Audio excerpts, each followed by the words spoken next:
J.P. Morgan Jr. helped put Franklin Roosevelt into office. But now, the president is coming after him. How many?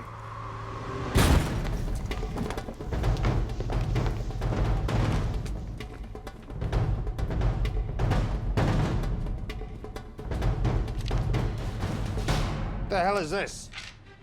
To pull America out of the Depression, FDR is targeting the people he thinks caused the crash: bankers. Roosevelt needed an enemy in order to justify the major changes he knew he would have to undertake to get the economy moving. And he was a good enough politician to know that you had to find an enemy that many people would hate. And J.P. Morgan was an obvious person. His name was synonymous with Wall Street. So just like today, if you're upset with big business, you call Jeff Bezos to testify before Congress and Mark Zuckerberg. Well, J.P. Morgan was that guy.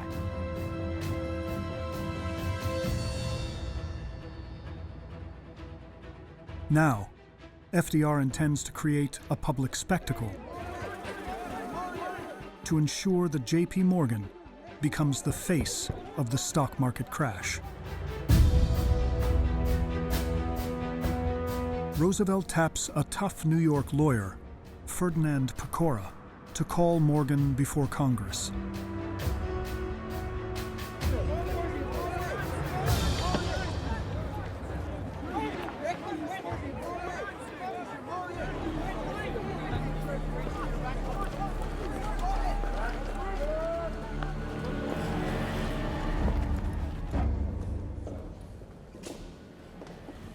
The hearings, as it turned out, were the subject of extraordinary interest.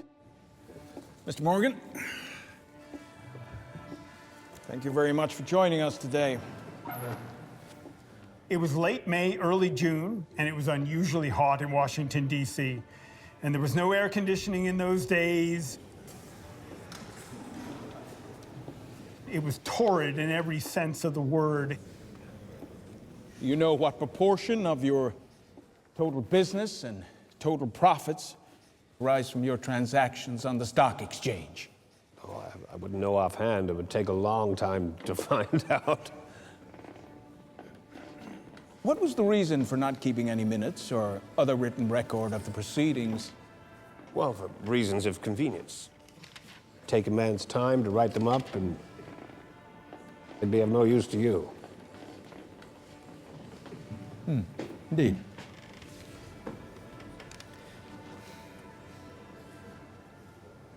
Did you manipulate the stock market for your own gains?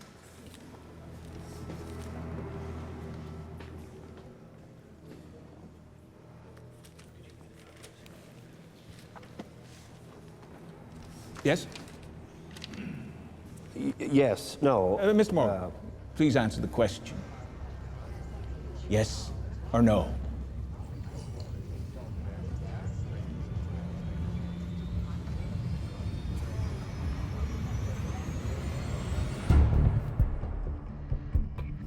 The hearings accomplish exactly what FDR wanted.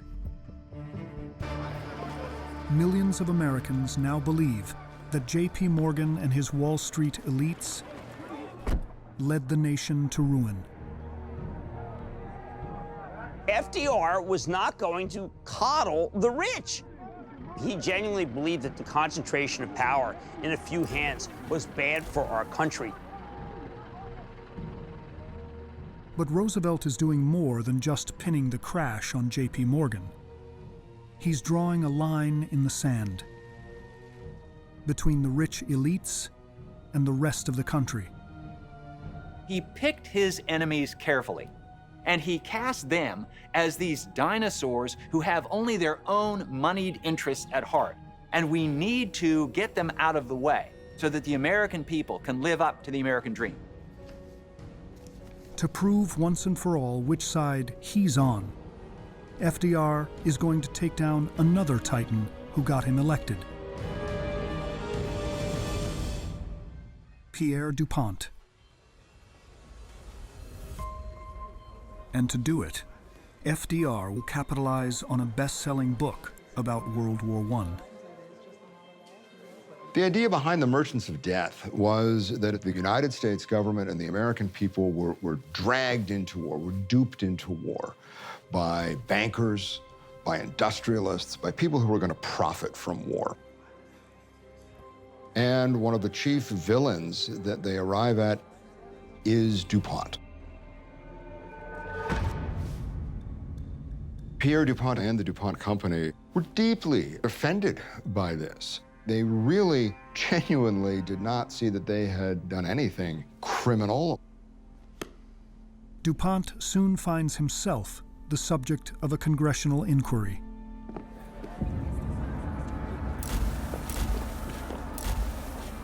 You charge the government $100 million to build your smokeless powder plants, and then another $200 million in operating expenses. The DuPont company pocketed a profit of nearly $50 million, while thousands of soldiers were sent to their death.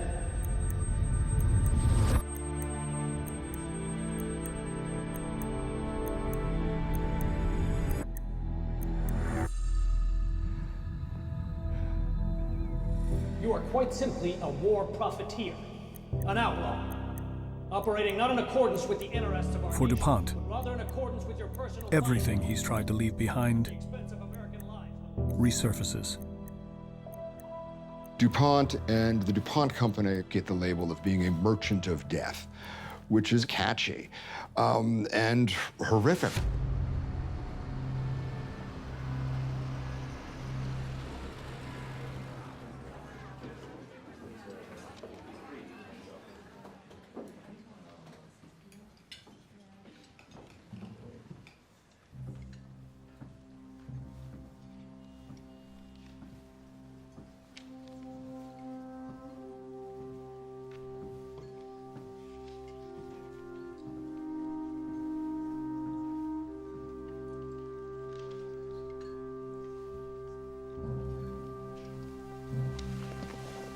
Franklin Roosevelt was a very, very gifted politician. And he saw this as a real opportunity to appeal to American voters. If DuPont was vilified in the process, that's the price of politics. This nation is asking for action, and action now. For DuPont, his family name and reputation have been dragged through the mud. But for Morgan, his entire empire is being threatened.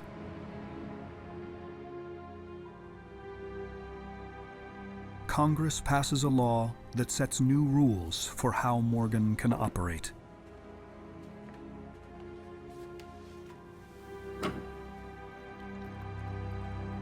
His banking empire will be broken up.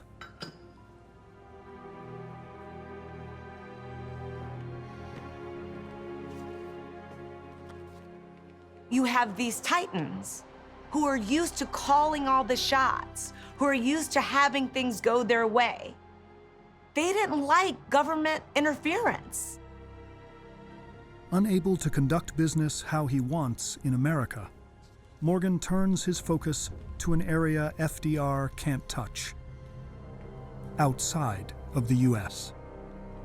J.P. Morgan Jr. loaned millions of dollars to various countries to finance all kinds of regimes. It was financing the British Empire.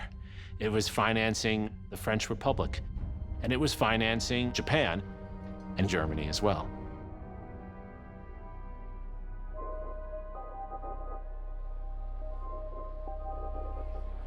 But Germany now has a new leader, Adolf Hitler. Loaning them money is a decision that Morgan will come to regret.